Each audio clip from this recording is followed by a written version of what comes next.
इसलिए तो सैनिकों को शिक्षण देते समय उनकी समझ नष्ट करनी पड़ती, नहीं तो वो जूझ नहीं पाएंगे युद्ध में। अगर समझदार होंगे तो जूझ नहीं पाएंगे। समझदारी हजार बाधाएं खड़ी करेगी।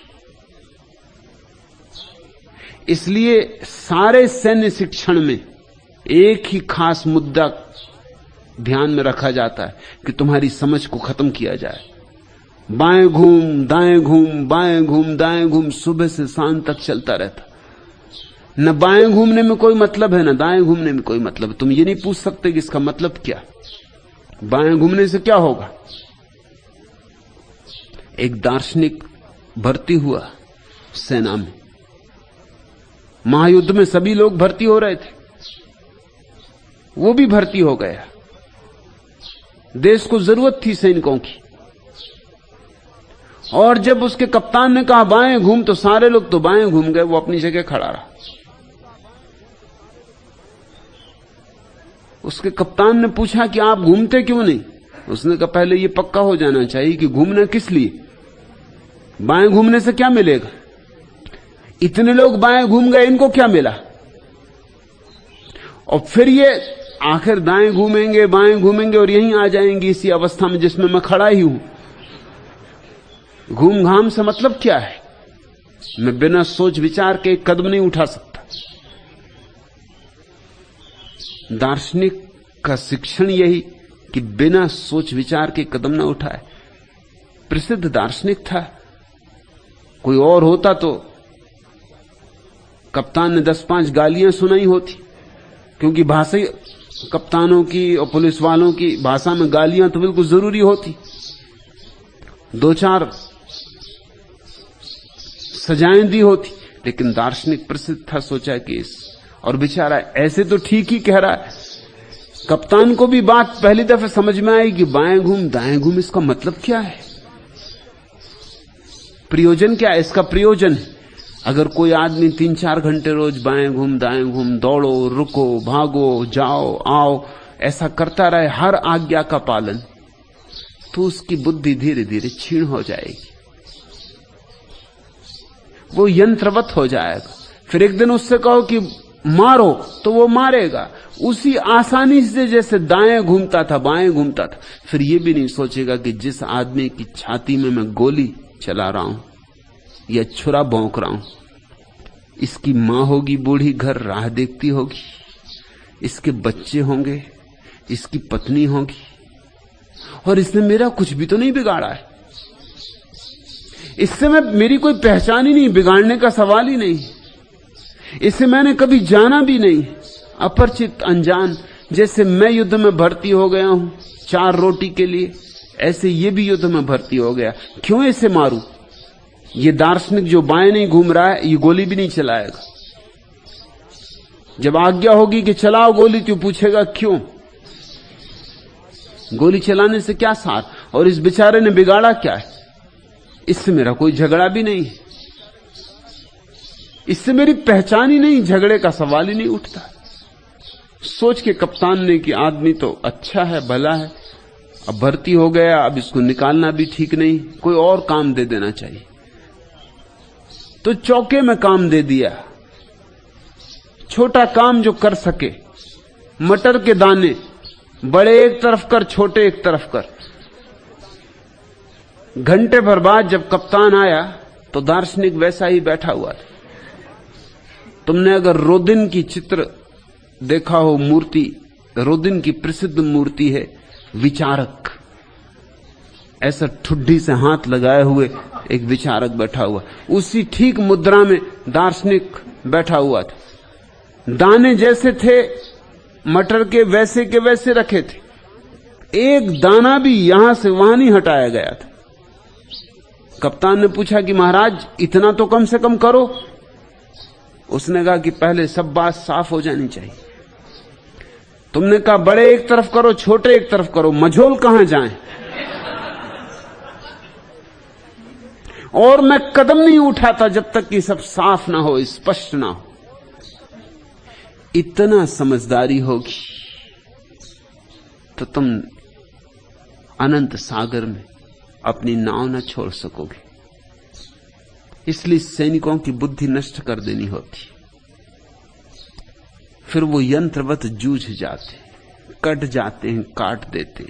अब जिस आदमी ने हिरोशिमा पर एटम बम गिराया, 1 लाख आदमी 5 मिनट में जल के राख हो जाएंगे, अगर जरा भी सोचता तो क्या गिरा पाता? तो ज्यादा से ज्यादा यही हो सकता था कि जाके कह देता कि मैं नहीं गिरा सकता हूं, चाहो तो मुझे गोली मार दो। ये ज्यादा उचित होता है। 1 आदमी मर जाऊंगा, क्या हर्ज है। लेकिन 1 लाख आदमियों को 5 मिनट में अकारण मार डालूं, जिनका कोई भी कसूर नहीं। छोटे बच्चे हैं, स्कूल जाने की तैयारी कर रहे हैं, अपने बस्ते सजा रहे हैं, पत्नियां घर में भोजन बना रही, लोग दफ्तर काम के लिए जा रहे हैं। इन निहत्थे लोगों पर, जो सैनिक भी नहीं हैं, नागरिक हैं, जिनका कोई हाथ युद्ध में नहीं, इन पर एटम बम गिराऊं? लेकिन नहीं, ये सवाल ही नहीं उठा। वो जो बाएं घूम दाएं घूम का शिक्षण है, वो सवालों को नष्ट कर देता है, वो एक अंधापन पैदा कर देता है। उसने तो बम गिरा दिया। और जब दूसरे दिन सुबह पत्रकारों ने उससे पूछा कि तुम रात सो सके, तो उसने कहा मैं बहुत अच्छी नींद सोया, क्योंकि जो काम मुझे दिया गया था वो पूरा कर दिया।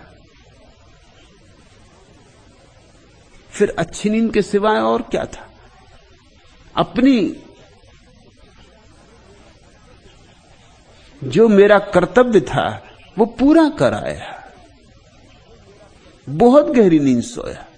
1 लाख आदमी जल के राख होते रहे और उनके ऊपर बम गिराने वाला आदमी रात गहरी नींद सो सका। जरूर बुद्धि बिल्कुल पहुंचती गई होगी, जरा भी बुद्धि का नाम निशान न रहा होगा। तो एक तरफ बुद्धिमान लोग हैं, उनमें साहस नहीं, और एक तरफ साहसी लोग हैं, उनमें बुद्धि नहीं। इनमें से दोनों में से कोई भी परमात्मा तक नहीं पहुंच सकता। इसलिए दरिया ने बड़ी ठीक बात कही, कोई सूर सुधीर, साहसी और अति बुद्धिमान सुधीर।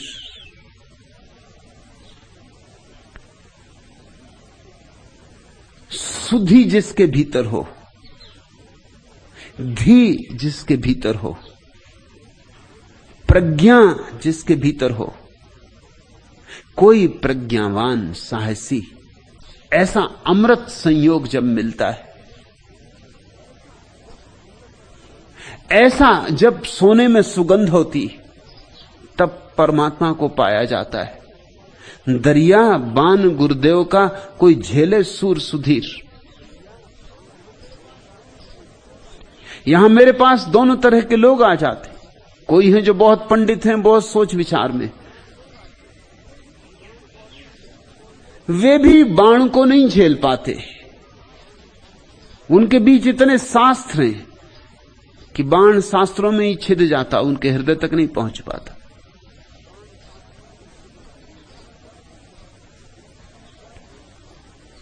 उनकी समझदारी अतिशय है कि उनके भीतर साहस तो रह ही नहीं गया। साहसी आ जाते तो भी मेरी बात गलत समझते, क्योंकि साहसी मेरी बात सुन के ही मैं स्वतंत्रता की बात करता हूं, वह स्वच्छंदता की बात समझ लेता है। उसके पास बुद्धि नहीं। मैं प्रेम की बात करता हूं, वह काम की बात समझ लेता, उसके पास बुद्धि नहीं।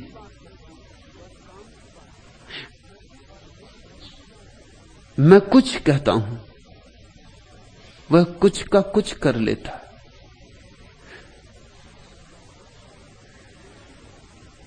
सद्गुरु का बाण तो केवल वे ही झेल सकते हैं जिनमें दोनों बातें हो, साहस हो, सुबुद्धि हो। लागत ही व्यापे सही, फिर तो लग भर जाए, जरा सा भी लग जाए गुरु का बाण, फिर तो व्याप जाता है। रोम रोम में पीर, रोए रोए में विरह की पीड़ा पैदा हो जाती, परमात्मा की पुकार उठने लगती, प्रार्थना जगने लगती। साध सूर का एक अंग, मना न भावे झूठ, साध न छाड़े राम को, रन में फिरे न पूठ। कहते हैं कि साधु और सूर में एक बात की समानता है कि दोनों के मन को झूठ नहीं भाता। साध न छाड़े राम को, रन में फिरे न पूठ। जैसे सूरवीर युद्ध के मैदान से पीठ नहीं फेरता, चाहे कुछ भी हो जाए, बचे कि जाए जीवन, भागता नहीं, लौट नहीं पड़ता, पीठ नहीं दिखाता। वैसे ही राम की खोज में जो चला है, चाहे विरह कितना ही जलाए, अंगारों पे चलना पड़े, तो भी लौटता नहीं, लौट ही नहीं सकता। लौटना असंभव है, क्योंकि वे अंगारे जलाते भी और शीतल भी करते, बड़े विरोधाभासी। वे कांटे चुभते भी हैं और भीतर एक बड़ी मिठास भी भर जाते। नीम कड़वी भी है और शुद्ध भी करती है। दरिया सांचा सूरमा, अरिदल घारे चूर, राज थापिया राम का, नगर बसा भरपूर। दरिया सांचा सूरमा, वही है सच्चा योद्धा जो अपने भीतर के शत्रुओं को समाप्त कर दे। बाहर के शत्रुओं को तो कौन कब समाप्त कर पाया है, और बाहर के शत्रुओं को समाप्त करो तो नए शत्रु पैदा हो जाते, और बाहर के शत्रुओं पर विजय भी पालो तो भी विजय कोई ठहरने वाली नहीं।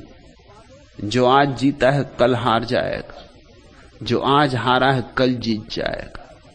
बाहर तो जिंदगी प्रतिपल बदलती रहती, वहां तो कुछ भी शाश्वत नहीं, ठहरा हुआ नहीं, जलधार है। लेकिन भीतर एक युद्ध है और भीतर के योद्धा बनना है। वहां शत्रु हैं, असली शत्रु वहां है। क्रोध है, काम है, लोभ है, मोह है, हजार शत्रु। इन सबको जो जीत लेता, इन सब का जो मालिक हो जाता, वही उस बड़े मालिक से मिलने का हकदार है। मालिक बनो छोटे तो बड़े मालिक से मिल सकोगे। उतनी पात्रता अर्जित करनी चाहिए। मालिक से मिलने के लिए कुछ तो मालिक जैसे हो जाओ, साहब से मिलने के लिए कुछ तो साहब जैसे हो जाओ, कुछ तो प्रभुता तुम्हारे भीतर हो, तो प्रभु के द्वार पर तुम्हारा स्वागत हो सके। राज थापिया राम का, नगर बसा भरपूर। अपने भीतर तो राम का राज स्थापित करो। अभी तो काम का राज है तुम्हारे भीतर, राम का राज स्थापित करो। अभी तो तुम्हारे भीतर कामना ही कामनाएं और खींचे लिए जाती, और तुम बंधे कैदी की तरह घसीटते हो।